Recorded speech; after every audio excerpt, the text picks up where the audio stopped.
Bienvenue à vous dans l'analyse du chapitre 1152 de One Piece.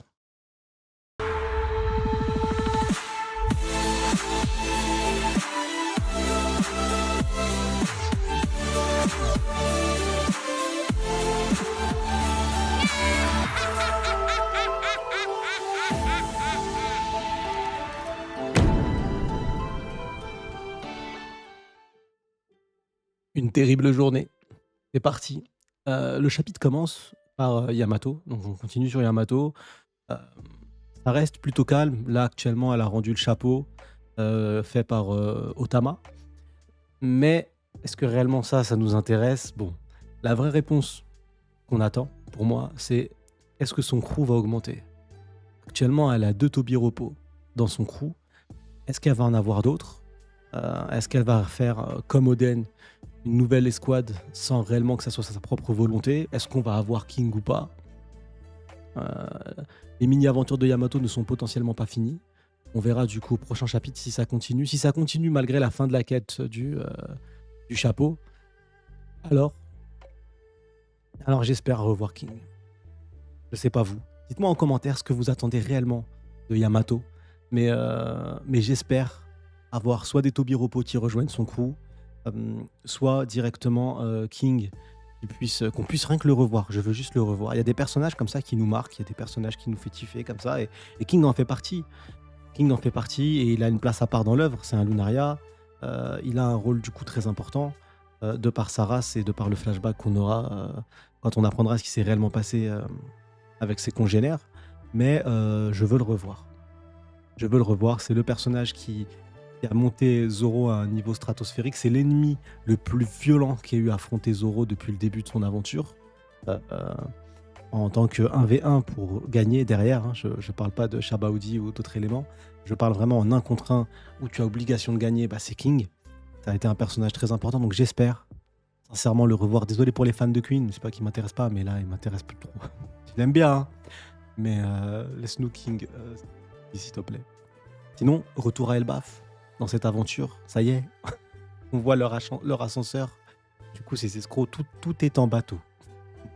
Un ascenseur bateau, un bateau renversé avec un bateau droit. Voilà, c'est comme ça, avec des chaînes, et ils vont monter. Mais ils préparent la contre-attaque. C'est exactement ça. Là, actuellement, on est en train de voir la contre-attaque, non, mais la contre-attaque se mettre en place. Et la contre-attaque fait que on apprend un élément qui vient de Gaban. Et pour l'instant, tout du moins, j'en suis pas vraiment fan. Euh, ce qui, Là où j'en suis pas vraiment fan, je dis pas que ça sera mauvais, je dis que je suis juste pas fan, c'est qu'on met en avant le HDR pour pouvoir vaincre les chevaliers divins. Et Gaban insiste sur le fait qu'ils ne sont pas immortels. Et il dit à Luffy qu'il doit apprendre à utiliser son HDR différemment. Et donc, ça voudrait dire qu'actuellement, si le HDR est la seule clé, c'est peut-être pas la seule clé, je l'espère, et bah c'est très limitatif. Ça veut dire que les Mugiwara en tant que tels, ils sont restés en haut. En termes d'affrontement face à un ennemi concret face à eux, ils vont pas servir à grand chose. Ils vont pas servir à grand chose. Potentiellement, quand l'immortalité sera retirée, ils pourront attaquer, mais ce sera pas de leur fait. Et c'est bien dommage, ils seront encore attentistes aux actions que pourront mener les Mugiwara détenteurs de HDR pour ensuite pouvoir potentiellement agir sur les chevaliers divins. Donc ils arriveront en rang 2 et c'est bien dommage. J'aimais beaucoup le fait que Sanji, Zoro et Luffy descendent du coup près de Loki, ce qui laissait la place aux Mugiwara qu'on avait très peu vus. Même si, à mes yeux, je ne change pas de fusil d'épaule, Brook va avoir un rôle extrêmement important, voire capital, dans cet arc, car c'est lui qui libérera Gunko et qui fera en sorte que Mu, du coup, quitte cette île quand Mu aura perdu le contrôle de Gunko. Et Usopp, qui va avoir un rôle aussi important par rapport à Dory et Brody. Mais c'est des rôles clairement portés par le personnage, pas par un apport de puissance, de compétences qui évolue, d'une évolution d'un pirate appartenant à un équipage d'empereur, mais plus à un lien tissé il y a très longtemps qui va du coup s'éveiller et avoir une force. Et je trouve ça un peu dommage. J'espère que ça sera pas le cas. Chopper, quand il est descendu initialement, il est descendu pour trouver cette solution. Il en parle pas actuellement. Et ça aussi, c'est bien dommage, parce que c'est Gaban qui en parle tout seul. Chopper, la première chose qu'il fait au début, quand il court derrière Gaban, il n'y va pas pour le protéger ou pour essayer de le sauver. Initialement, Gaban allait très bien. Il était le dominateur à ce moment-là. Et pourtant, tout en étant le dominateur, Chopper n'est pas resté avec ses Nakama, il a foncé derrière avec l'objectif de savoir comment faire pour blesser les chevaliers divins. Et après, le dominateur a été dominé et, euh, et donc il est tombé et il a sauté pour le rattraper, mais il n'en parle pas actuellement, ou en tout cas pas face à nous. Et ça, c'est aussi un peu dommage. Surtout que là, la situation est extrêmement critique. Gaban doit sauver son fils et au lieu de donner la réponse directe à Luffy, il pense être le père Fouras. Il, il veut donner une énigme. Non, donne la réponse tout de suite. Là, il y a ton gamin qui peut mourir et il y a ta femme aussi en haut. L'île est en réel danger et l'objectif, c'est de donner la réponse. Parce que là, actuellement, il lui dit garde bien à l'esprit la façon d'utiliser le fluide royal. Donne la réponse tout de suite. Donne. Et voilà. Je comprends pour le scénario et c'est normal pour le scénario qu'on puisse le découvrir et que Luffy puisse évoluer et découvrir un peu euh, directement dans le combat. Ce qui peut être intéressant aussi, c'est que Luffy, par rapport au HDR, il a un HDR extrêmement avancé. On se rappelle de Kaido, tout simplement, le fait qu'il puisse le blesser, mais au-delà de ça, le fait que quand il s'est éveillé en Joy Boy, la première sensation qui perturbe Kaido et qui perturbe ceux d'en bas, c'est le Haki des rois. C'est complètement monstrueux. Je ne sais pas si vous vous rappelez, mais quand Joy Boy s'éveille, la vague de Haki des rois est monstrueuse, incroyable. Et face aux membres du Gorosei, également Luffy était détenteur de Haki des rois et il sait le manipuler. Et on n'a rien vu de la sorte. Donc je ne pense pas que ça soit lié à la puissance en tant que telle. On peut avoir un HDR utilisé pour autre chose. On sait que Shanks est un tueur de Haki. Ça veut dire que si vous affrontez Shanks, vous ne pouvez pas voir le futur, votre HDR est inutilisable, potentiellement grâce au HDR de Shanks. Donc on pourrait avoir d'autres utilisations du HDR. Mais, et ça c'est encore un mais, c'est que Luffy est conscient et sait qu'il a le HDR. Il le sait, quand il arrive sur l'île des hommes poissons, il couche une partie des hommes poissons parce qu'il sait qu'il est détenteur de ce pouvoir et il s'est entraîné. Il a évolué, à Udon il a expérimenté, pendant les 2 semaines de préparation avant la guerre il s'est grandement entraîné et il a encore éveillé face à la mort, hein, limite face à Kaido, son HDR. Donc il est passé par des étapes extrêmement importantes. Et là il va devoir continuer à faire évoluer son HDR. Donc que Luffy y arrive, ça ne me choque pas. Par contre Zoro, même si ça peut être un génie, et même si finalement il a utilisé le HDR mais sans même en avoir conscience, c'est ça qui est intéressant, il ne sait même pas qu'il l'a utilisé, il faudrait que Zoro arrive à faire potentiellement ce que Luffy va faire en un laps de temps et en ayant moins conscientisé le fait d'utiliser le HDR. Et c'est pareil pour Sanji. Si jamais Sanji éveillait, parce qu'il y a un petit running gag juste après, entre Sanji en mode moi j'ai le HDR, moi j'ai le HDR. Si Sanji devait éveiller son HDR, alors pareil, pour atteindre un niveau de maîtrise qui permet de l'utiliser de manière complètement folle, je pense qu'il faudrait du temps. Il faudrait du temps. Et là, on passerait plus sur du play-on, quoi. C'est fait, ça y est. Plug and play, tu mets ta clé USB, ça fonctionne. Et là, ce serait un peu le même délire. Bon, en tout cas, pour l'instant, c'est théorique. On verra concrètement ce qu'il sera capable de faire. Est-ce que Zoro va réellement être capable de le faire? Est-ce que Sanji va éveiller son Haki des rois? Est-ce que les Mugiwara vont être inutiles du coup, et qui vont devoir affronter les cauchemars pour les ralentir, mais bon, tant qu'on n'arrive pas à affronter Killingham, les cauchemars, ça sert à rien du tout, ils ne connaissent pas la mort, donc pas réel intérêt. Ou est-ce qu'ils doivent affronter les géants transformés en démons, tout en sachant qu'il faut faire attention, parce que s'ils sont pris entre 2 démons, ils deviennent eux-mêmes des démons. Donc voilà, j'espère sincèrement, et pareil, dites-moi en commentaire, ça m'intéresse réellement. Est-ce que pour vous, les Mugiwara vont trouver une autre solution, peut-être même que Gaban n'avait pas, et qui va permettre de vaincre les chevaliers divins, ou est-ce que non? Ils seront spectateurs de cet arc et arriveront en rang 2 une fois leur immortalité diminuée ou restreinte. Ça m'intéresse d'avoir votre vision et surtout votre envie. Ça, c'est super important. Entre le moment où Sanji fait une blague sur le fait de se dire moi je l'ai, j'ai mon HDR et la phrase de Gaban, on a Loki qui dit tes paroles viennent de m'éclairer Gaban, je peux enfin mettre des mots sur mon pouvoir.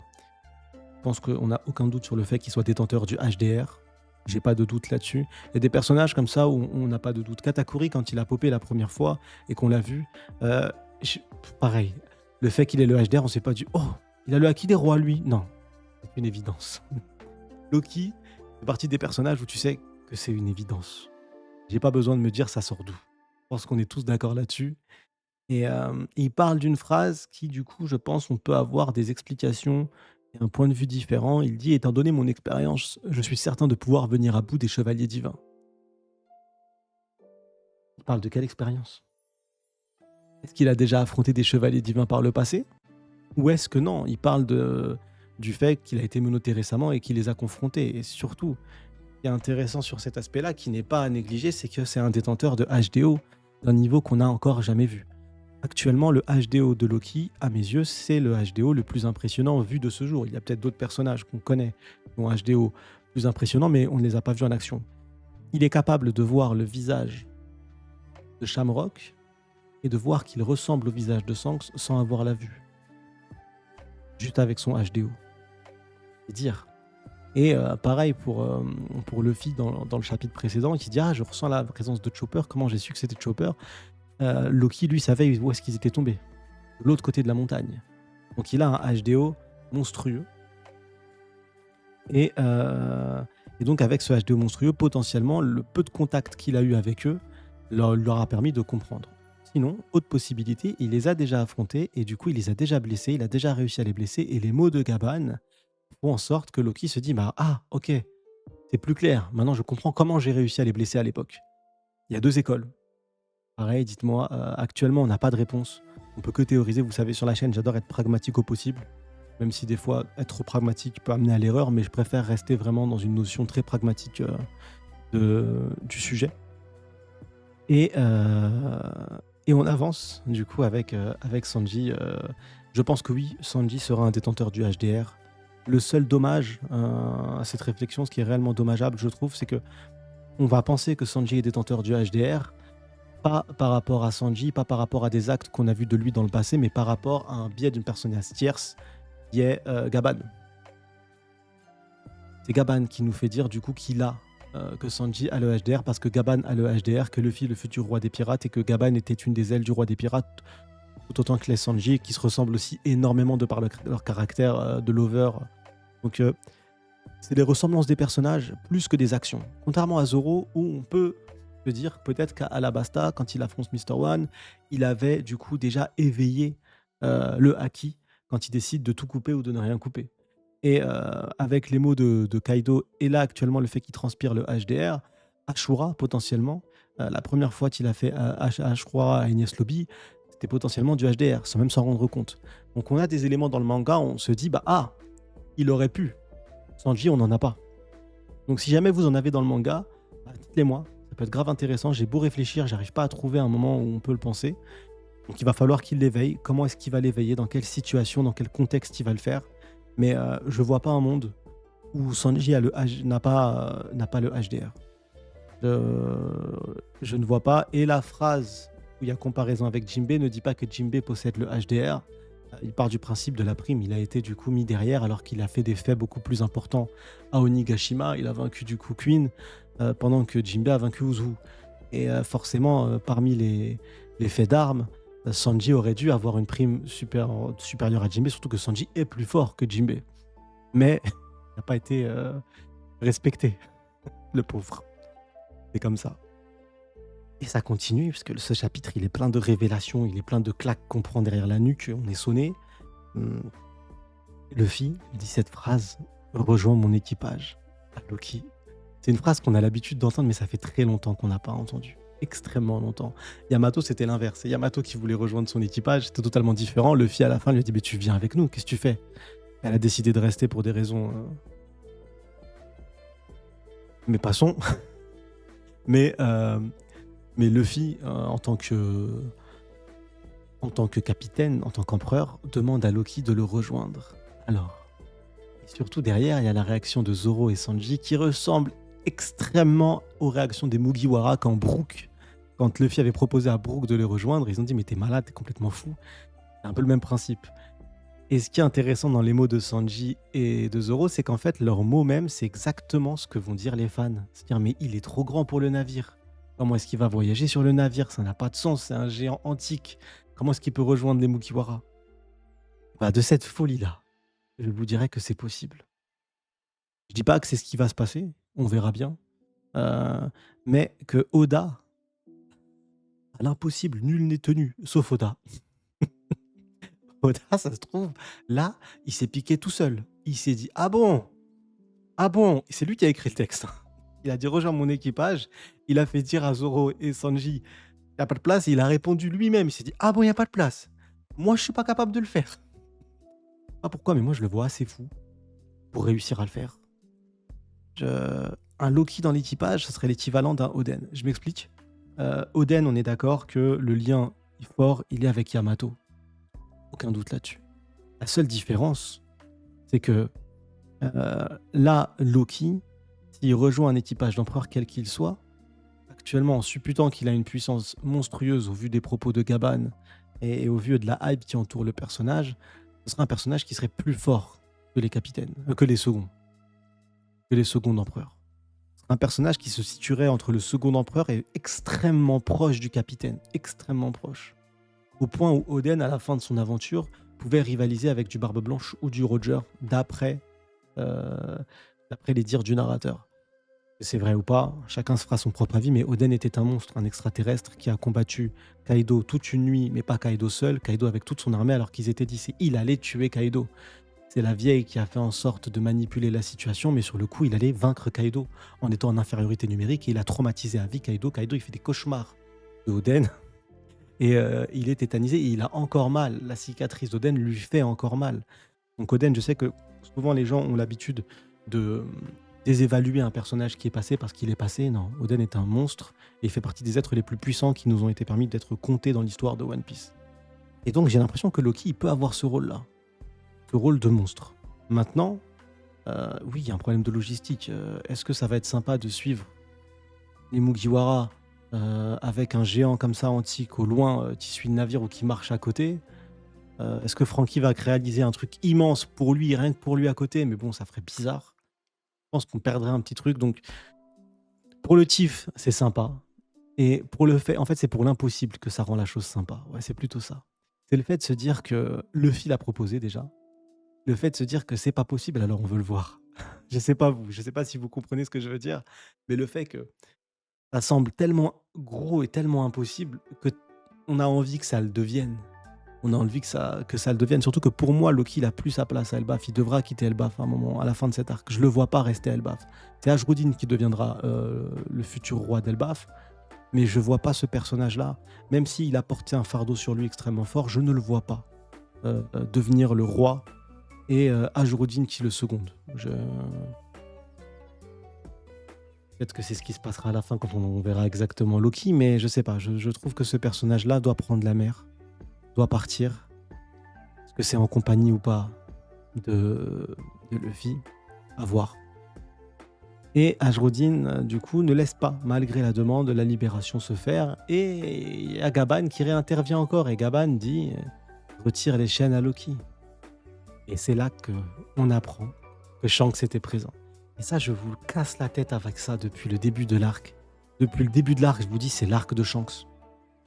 C'est l'arc de Shanks. C'est la première fois dans le manga qu'on parle autant de Shanks. C'est la première fois dans le manga qu'on voit autant Shanks. C'est la première fois dans le manga qu'on a des révélations extrêmement fortes sur Shanks. On a vu le frère de Shanks. On sait qu'il est retourné, du coup, à Marijois. On a réellement des informations qu'on n'avait pas à l'époque sur l'empereur pirate Shanks. Là, actuellement, on a ces informations. C'est clairement son arc. Mais là, au-delà d'avancer tout de suite sur Shanks, on va s'arrêter un peu et on va se focaliser sur une réaction. Une réaction, c'est Loki qui dit Gaban. Quand Gaban veut dire à qui d'autre en parler sinon Ashruddin, vous n'avez pas la même mère, mais vous êtes frères. On apprend que Gaban n'a pas été là tout le temps, mais il est arrivé avec Shanks à un moment, sûrement à la fin. Et donc il y a eu une discussion. Ils ont trouvé Loki, c'est peut-être même Shanks et Gaban qui ont réussi à maîtriser ou calmer Loki dans sa colère folle, si jamais il était dans une colère noire, ou s'il était à moitié KO. Tout dépendra de ce qui nous sera raconté. Mais quoi qu'il arrive, ils ont des informations. Et le fait qu'il y ait le Gaban qui soit dit, c'est que Loki sait que Gaban sait aussi. Et on rentre vraiment dans la brèche du sacrifice. Loki a décidé de tout prendre sur ses côtes. Parce que Gaban, c'est un personnage respecté. Et c'est là que c'est extrêmement important. À la base, on partait du principe, un principe assez simple de se dire, bah, facile, Jarl a une épée dans le crâne, donc il a perdu la mémoire, ils sont tous morts, il reste que Loki qui a une réputation de merde, donc forcément tout tombe sur Loki. Et finalement, c'est pas vrai. Gaban était présent. Donc là, actuellement, euh, la, la solidité du propos est tenue par Gaban. Gaban peut dire, et avec Shanks, tous les habitants d'Elbaf, ce n'est pas Loki. Non, il s'est passé autre chose. Ce que dit Loki est vrai. Et là, Loki, du coup, est réhabilité. C'est pas ce qui s'est passé. C'est pas ce qui s'est passé. C'est pour ça que Loki dit Gaban. Ça sous-entend que Loki et Gaban et Shanks, potentiellement, ont eu un accord sur le fait de ne rien dire. Et cet accord-là, pour moi, il est ce qu'on dit déjà depuis plusieurs chapitres. Du moins, ce que je dis. Parce que si je floppe, j'assume l'intégralité du flop. Euh, il a décidé de faire en sorte de sauver Elbaf. Parce que si jamais la vérité avait été connue des géants, il serait rentré en guerre. Et du coup, le souhait réellement de son père Harald serait mort. Parce que du coup, ce qu'il a essayé de faire de pacifier l'île n'aurait pas fonctionné. Alors que s'il en prend l'entière responsabilité, alors à ce moment-là, il protège Elbaf et il protège surtout le rêve de Harald. Ça, c'est une possibilité du coup. Et j'espère qu'on tendrait vers ça, ça rendrait le personnage extrêmement riche, Loki extrêmement fort. Et même Ashrodin aurait une image de Loki qui serait complètement différente. On passerait du monstre absolu à l'homme, au géant antique qui s'est laissé enchaîner ou qui a accepté de porter un fardeau, une vérité, une fausse vérité, dans laquelle il souffre énormément et de souffrir pour les autres. Ça donnerait un autre visage à ce personnage extrêmement fort, extrêmement intéressant. Et ensuite, on retourne dans le passé. 14 ans, on y est. On est au 25e chapitre de l'arc. Et on est déjà dans le flashback. Ça va extrêmement vite. Encore une fois, on peut oublier les 80 chapitres de l'arc. Ça, vous pouvez l'effacer, ça n'arrivera pas. Et dans ce flashback, on a une scène que je trouve incroyable, épique, magnifique. Elle me fait kiffer, je sais pas, je trouve qu'elle a une aura. C'est quand Jarl et Loki marchent et qui sont de profil avec les gardes de dos. Sachant que les gardes sont des géants, paraissent pour des enfants minuscules, des tontata comparés à eux. Et elle a une aura, cette image. Elle dégage extrêmement elle dégage de la puissance et surtout elle dégage quelque chose qui manquait à Elbaf. À Elbaf, quand on arrive à Elbaf, j'ai vu surtout des géants, mais des poivreaux, et j'ai pas ressenti une île puissante. J'ai pas ressenti une aura en me disant ah ouais putain tu rentres pas en guerre contre ça. Là, cette page-là, tu te dis ah oui, ça dégage quelque chose. Vous voyez ce que je veux dire? Là, ça crédibilise réellement la puissance ou l'aura que peut dégager Elbaf et le danger que peut avoir du coup Elbaf dans le reste du monde. Et dans les discussions qu'on a, on se rend compte réellement que Loki n'est pas apprécié. Avant même cet événement, Loki, c'est pas quelqu'un d'apprécié et c'est même lui un connard dans sa réaction, dans sa façon d'être. Il est très vulgaire, très violent, un peu comme un Frankie au tout début quand on l'a rencontré, qui a un peu changé, qui a déçu certains fans parce qu'il s'est un peu assagi, mais le côté un peu voyou, un peu thug, un peu rebelle que pouvait avoir un Frankie, on le retrouve actuellement sur ce Loki-là. Et la suite de cette marche s'ouvre sur une double page qui change l'histoire de One Piece à jamais. À jamais. Je, je vais commencer par le roi Harald, déjà, massacré par ses hommes, tout de noir, empreinte de noir, donc on voit pas exactement. Je sais qu'à un moment dans la React, j'ai eu l'impression que c'était des cornes, mais en fait c'est ses moustaches, donc il n'y a pas encore de cornes ou de forme démoniaque. Il n'y a pas l'impression d'avoir du coup une attaque de Imu pour une manipulation et un changement du coup de camp. Là-dessus, l'intérêt c'est de se répondre pourquoi cette attaque. On n'a pas d'éléments de réponse. Voilà, je préfère être honnête avec vous, on n'en sait rien du tout actuellement.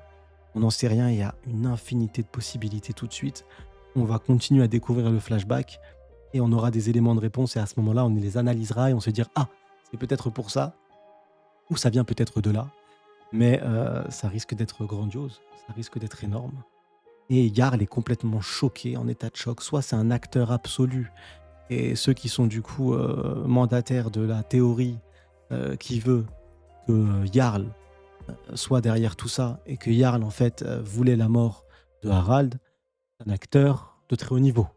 Il semblerait que non, il est sur le cul, il est complètement choqué, Loki aussi, et ça s'arrête là. Le flashback des 14 ans sur l'événement du château en lui-même s'arrête là, et on passe à un autre élément. Un événement majeur, majeur, dans l'histoire de One Piece, mais complètement majeur. Oda a ouvert une porte, une explication au bras de Shanks. Je sais que la perte du bras de Shanks, c'est un sujet que beaucoup de fans ont et disent oui, mais là c'est quand même incohérent. Bon, One Piece devait pas durer aussi longtemps, donc peut-être les empereurs devaient pas être aussi forts, donc ça explique cela. Bon, ça nous sort pas de l'histoire, mais c'est présent et Oda a ouvert cette porte. Il a posé le chapitre 1152 et il l'a refermé. Il a dit si vous avez des questions, ouvrez cette porte, regardez ce chapitre et refermez-la. Et il l'a fait et ça match. Ça match, il a une marque. Et au-delà de matcher, il a réussi à créer une temporalité parce que sur cette marque-là qui apparaît sur son bras gauche, euh, il y a une temporalité potentielle sur d'où vient cette marque réellement. On sait que Shanks était sur le navire de Roger et qu'il a été récupéré tout bébé. Donc cette marque ne viendrait pas de ce moment-là. Et surtout, durant la vie avec Roger, on avait déjà vu le bras de Shanks. Il n'y avait pas de marque. Et dans tous les angles, il n'y avait pas de marque. Ensuite, quand Roger est mort, avec Baggy, Baggy lui propose « Je veux rejoindre ton équipage, sois mon capitaine, on va trouver le One Piece ensemble. » Et Shanks lui dit « Non, c'est pas le moment, c'est pas maintenant en tout cas. » Et ça choque et ça dégoûte tellement Baggy que Baggy le quitte. Et du coup, il retourne à Marie-Joie. C'est à ce moment-là qu'il a eu cette marque. Maintenant, comment est-ce que cette marque a été faite? Est-ce qu'une fois arrivé à Marie-Joie, malgré que ça soit un Fingerland, bah, ça reste quand même un des moussaillons de Roger. Est-ce qu'il a été interpellé? Est-ce qu'il a été torturé? Est-ce que cette marque a été faite de force? Est-ce qu'ils l'ont accueilli, au contraire, avec une bienveillance absolue parce que c'est un Fingerland et qui reste intouchable de par son nom de famille, qu'on ne peut pas toucher un Fingerland, quels que soient ses méfaits, quels que soient ses actes? Euh, Moi, j'ai pas l'impression que le gouvernement mondial, surtout Mou, soit une sentimentaliste. J'ai quand même un doute là-dessus. Euh, Et j'ai un doute aussi sur le fait que même les Fingerland entre eux soient des sentimentalistes. Donc s'ils ne l'ont pas tué, à ce moment-là, c'est qu'il y a potentiellement une raison. Cette marque-là, je ne vois pas Shanks l'accepter de bon cœur. Je pense pas que Shanks dira « Ah, ça fait plaisir, un lien de famille, papa, merci ». J'ai quand même un doute sur ce personnage-là qui laisse cette façon de le faire. Et surtout, il a arraché ce bras lui-même, entre guillemets. Il a décidé de le donner euh, au roi des mers au moment où Luffy était présent et il a sauvé la vie de Luffy.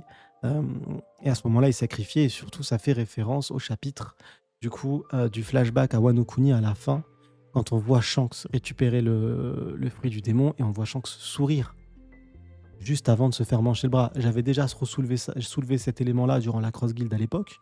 Il y a de ça maintenant un petit paquet d'années en vrai. Ça passe trop vite le temps. Et à ce moment-là, il se fait bouffer le bras après avoir souri. Donc, il a accepté, il a donné ce bras-là et il a perdu cette marque. Cette marque n'a pas activé derrière de la régène, il n'a pas régénéré son bras. La marque qu'il a ici aussi n'a pas été régène, du coup. Donc, je pense que la régénération n'y est pas, que la marque n'est pas complète, que la marque, peut-être la marque des abysses ou non, mais n'est pas une marque de pacte en tant que telle et qui n'incombe pas un pouvoir de Mou. Ça voudrait dire que si cette marque a un pouvoir, pour moi, on a vu les membres du Gorosei entièrement se faire dissoudre lors d'une explosion et réapparaître entièrement. On a vu Gunko perdre la moitié de son corps et réapparaître entièrement.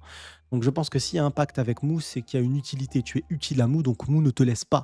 Tu as payé un tribut, une espérance de vie ou autre. Donc tu as ce gain derrière qui est censé être automatique et qui n'est pas censé être subjectif. Tu perds le choix.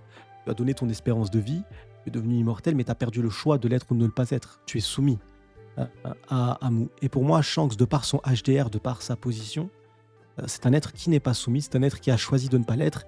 Et quand il se fait bouffer le bras, c'est un choix extrêmement important. À ce moment-là, il décide de croire 100% en Luffy, qui sera du coup le fameux guerrier libérateur. Et indirectement, Luffy, finalement, le premier personnage qu'il libère, eh ben, c'est Shanks, du manga. C'est magnifique. Shanks vient sauver Luffy, et Luffy libère Shanks sans même le savoir. Donc cette marque-là, elle est posée là. Oda, il l'a posée là, il sait qu'on allait la voir, il sait qu'on allait parler. Je le vois avoir un sourire de fou à ce moment-là où il la positionne. Il doit être trop content. et il doit regarder les réactions des fans, ça c'est sûr à 100. Mais, mais c'est marqué de manière extrêmement subtile. Il y a un autre élément qui fait extrêmement parler. 2 éléments, je vais commencer par celui qui fait un peu moins parler, quand même, et je commencerai, par parler de la temporalité juste après. Le premier élément qui fait un peu moins parler, c'est: «Tu es un enfant du destin, Shanks. Ne te complique pas trop la vie». Pour moi, cette phrase-là ne veut pas dire que Shanks est l'élu. Shanks est un enfant du destin.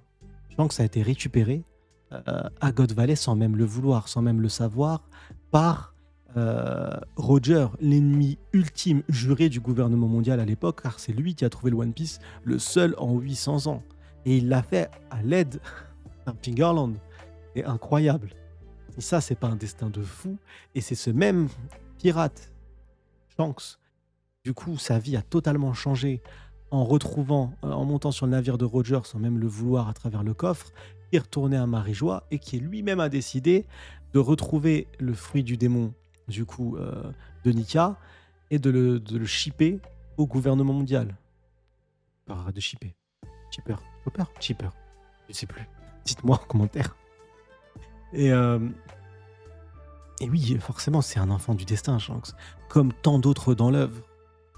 Comme tant d'autres dans l'œuvre. Et il y a des personnages dans l'œuvre extrêmement importants qui ont un rôle majeur, mais qui ne sont pas l'enfant du destin.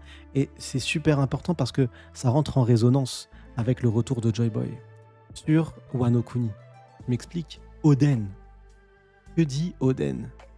Il dit pas dans sa prophétie, un chapitre masterclass où du coup il y a Luffy, Kid, Law, Killer et Zoro sur le toit face à Big Mom et Kaido, et en parallèle on a le narrateur avec la lecture de la prophétie. Il ne dit pas qu'un pirate va venir. Non. Il dit que des pirates vont venir et ils vont retourner les océans. Au-delà de ça, il brise la notion du destin d'un élu, un seul élu, le héros absolu, qui pourrait potentiellement être Shanks, parce que certains du coup l'ont vu comme ça initialement, comme si les Mugiwara, les Roger, l'équipage de Roger, les Nakama du roi des pirates avaient cette impression que c'était Shanks l'élu absolu. Il y a aussi un problème là-dessus, parce que dans la narration, Roger parle à Rayleigh post One Piece après la découverte, et il dit, il sait qu'il trouvera. Il dit bah c'est peut-être mon fils. Si pour eux 100% l'élu c'est Shanks, bah alors c'est Shanks, c'est même pas un sujet de discussion. C'est de se dire comment faire en sorte que Shanks y arrive. Et derrière, il n'y a pas besoin du coup de créer l'âge d'or de la piraterie. Parce que Roger l'a fait.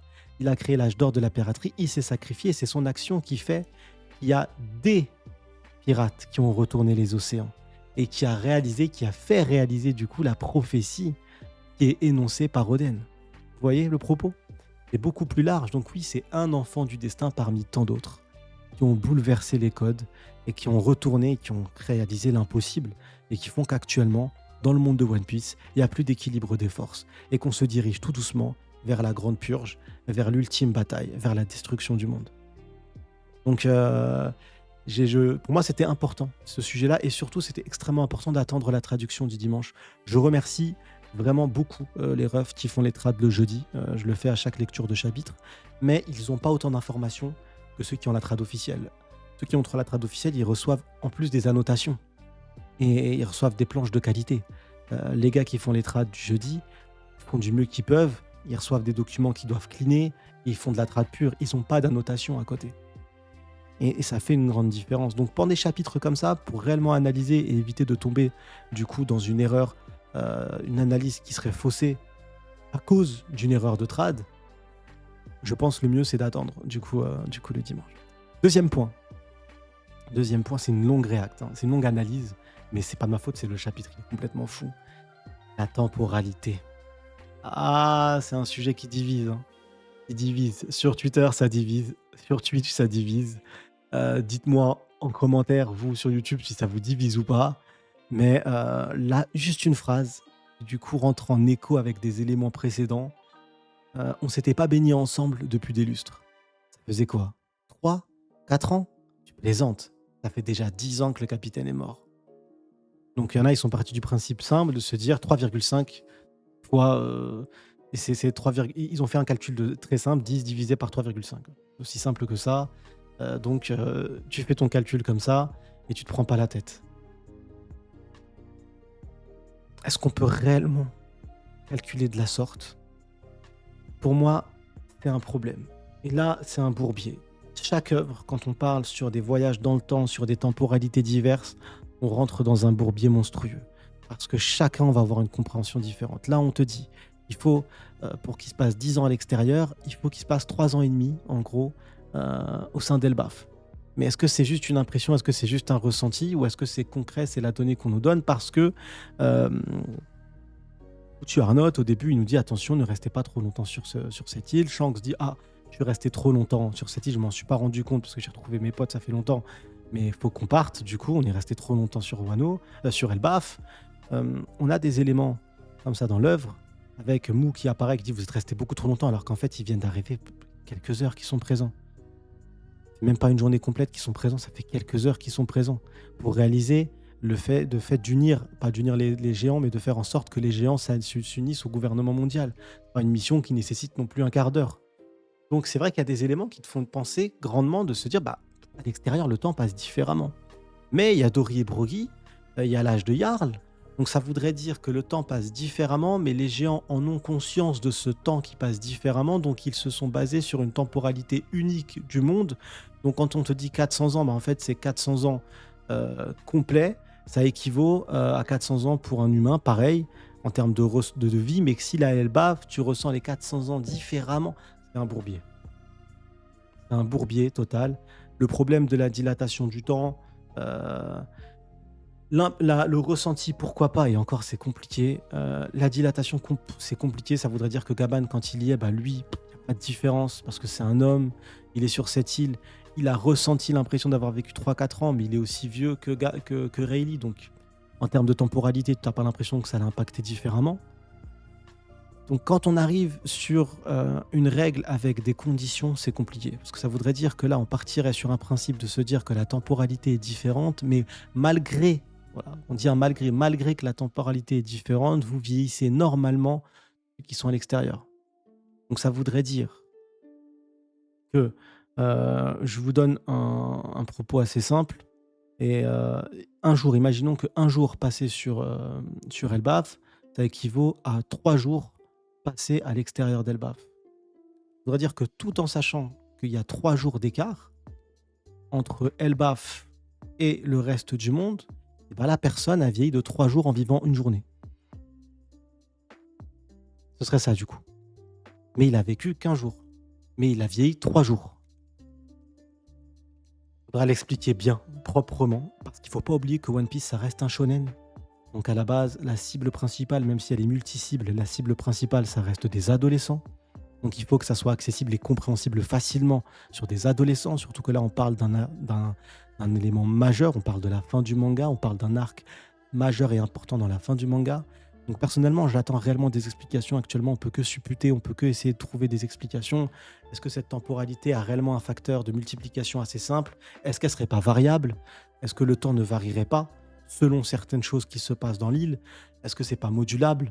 Est-ce que c'est juste une équation typique, simple, de se dire de manière basique qu'une journée à Elbaf, c'est 3 jours à l'extérieur, fin de l'histoire? Voilà. Euh, Et surtout, le point vraiment important, je sais que dans One Piece, la communication, c'est pas le fort de l'œuvre, des personnages dans l'œuvre, du moins. Ça voudrait dire que Dory et Broggy ont conscience, j'espère, de cette information-là. Ils le disent pas au Mugiwara, alors que c'est quand même important. Vous imaginez? Imaginons qu'il reste longtemps sur cette île, il reste un mois. Ça voudrait dire que dans le monde de One Piece, il y a un empereur qui a disparu pendant 3 mois. Un empereur qui disparaît pendant 3 mois. Ça choquerait personne. Voilà, c'est un peu